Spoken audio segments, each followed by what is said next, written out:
I don't want to hit you this up early, but I've got a conspiracy theory. Lucasfilm, Disney have conspired with the liberal media for this big smokescreen event today to cover up that Baby Yoda, Yoju if you will, is eating eggs from an endangered species. I am flabbergasted. This is the bruising of the Baby Yoda brand from this consumption.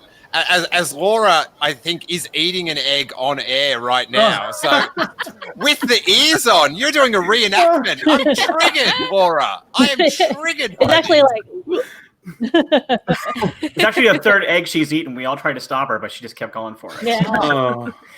Okay, that's actually a point of contention that we can get into as we go through the episode. I don't think that the frog lady is an endangered species. I don't think she's saying the last of my kind. It's just the last of her family line. Like, I think that's what I took from it. Yeah. My issue is less the endangered species and more the fact that it's a sentient species. Like, you get into a really gray area, like when you talk about like hunting and livestock and farm animals, but like when you have a creature that wears clothing and can reprogram a droid to speak to you, that's when it's like maybe a little creepy you're eating its eggs. That's like my hang up on it. Yeah, absolutely.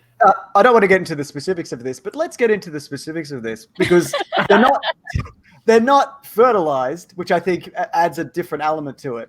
Not that this is a conversation that I should be having, but what other people not to get into the pro-life, pro-choice discussion on Steele Wars. Unless you have a frog alien womb, you should not talk about a frog alien womb.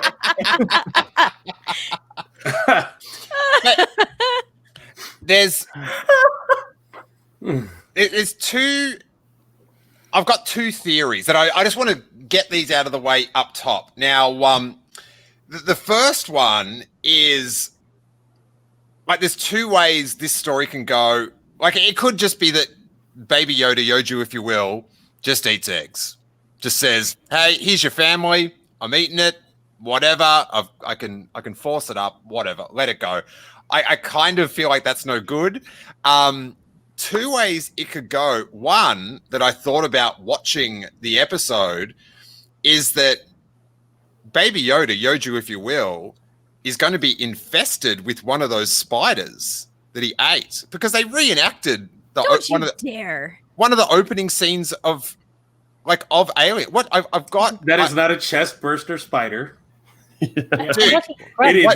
First of all, are you seriously thinking that anybody went to Disney and pitched, "Hey, we're going to do an episode where a chest burster pops out of your number one toy, out of the toy that you sell the most of? That we're make going a to cool Christmas. Funko We're going to put children through the trauma of watching a spider burst through his chest." I'm not saying it's going to burst out of the chest, but it may make him sick. It may make him sick. It could, but the other alternative. Still, the other alternative story to this is Baby Yoda opens the best dang brunch restaurant in the galaxy with Dexter Jetster, or the Dexter Jetster line, if you will. I mean, I think that's really the story of this episode. Absolutely. Yeah, you gotta try the eggs and spiders. They're the best. You can't get this good at egg and spider. You can't. The last time I went there, they didn't give me enough spider. It was no good. I like to dip it in the yolk. Eggs are delicious. Delicious green yolk. I'm very worried. I'm concerned. But here's the other theory, and this was brought up. It got handed off to me secondhand from Pause on our we did a Patreon exclusive phone call after we watched The Mandalorian to go rah, rah, rah, rah, rah. And one of our listeners, Tracy Moon, he had a theory that I love. I worry it's not going to happen, but that Baby Yoda, Yoju, if you will, was consuming the eggs to keep them safe in his tummy, and at a later date he'll go. And another great feature of the Disney toy. And they'll be fertilized? Like, I don't understand. Like, he's just keeping them safe. He's keeping them. Do you know there's a toy?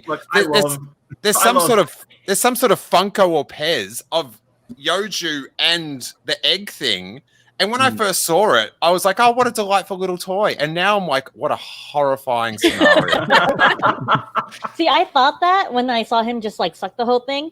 but I was like, oh, you know what? In the end, he's gonna bring it out, and she's gonna have the eggs, like with her. Like, oh, that you said you gave me the last of my eggs. But then when he ate the spider egg, like cracked it open and ate it, I was like, no, he ate that. No, no, he ate all of that. And that like little like mischievous look he gives at the end when he's like, make sure she's not looking. Munch. No way. Well, that's what I'm worried about. The lizard mum's going to find out and just Yes, she is. like she's going to turn lizard feral and start like and it's those big dead baby Yoda black eyes are going to How's he going to sound? Steele? Do it again. Do that one more time. There it I is. just think it's funny how the mother frog didn't notice that half her children have been eaten. Yeah. How's Corey? Oh, she's a bad mum. She deserves it. eat her eggs. I will say, nothing if not consistent. Baby Yoda, he loves eating frogs. That's just like his big. So for him, the second a giant frog showed up, it's like when you on Easter when you get the giant like chocolate bunny, you're like, oh my god, this is my birthday. I must be 51 today. So because the very first thing when we first fully get introduced to Baby Yoda, the very first thing in his mouth is a frog. He's just literally stuffing that frog down his throat, and he searches for delicacies, and he found the eggs, and that's his like version of caviar right there. So I don't know if anyone's questioning this, but when does Mando feed Baby Yoda? I've never seen him feed Baby Yoda. So it's like he's hungry. Yeah, he needs to just feed him, yes. or else he won't be eating all these eggs. Spoken like a true new mum, Laura. That's why when I watch it now, like when he's like walking and the Yoju's in the little tram like meters behind, I'm like, no, you can't just let him walk around like a bar and stuff. It's bad Yoju management. Shout out to Sex Wedge with the super chat, and I don't know if this is going to make you feel comfortable or not, James, but Sex Wedge loves the mustache.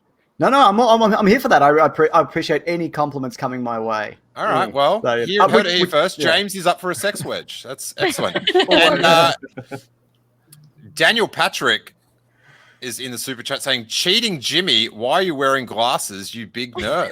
This is someone I know in my real life, and I just say, "Fuck you." That's what I wouldn't say that to anybody. I know this person personally. All right, nice. Is this someone you cheated on? Because that would be a really awful thing to find out in the middle. Cheating Jimmy, like I just hope going down. I just hope your lovely wife, Claire, does not see this message that you've left in the chat. Thanks, Sex Wedge. And that was before they made the donation, so yeah. Hey, you guys, thanks for watching. If you have any thoughts on the clip, drop us a comment below and I'll be sure to hit you back. And if you want to hear the full episode that this clip came from, check out our Hyper Chats. The link for this episode will be popping up on the screen pretty soon, as well as the latest episode, which we record Monday to Friday live. All the times are below on the ticker. Hit subscribe, get involved, and may that force be with you.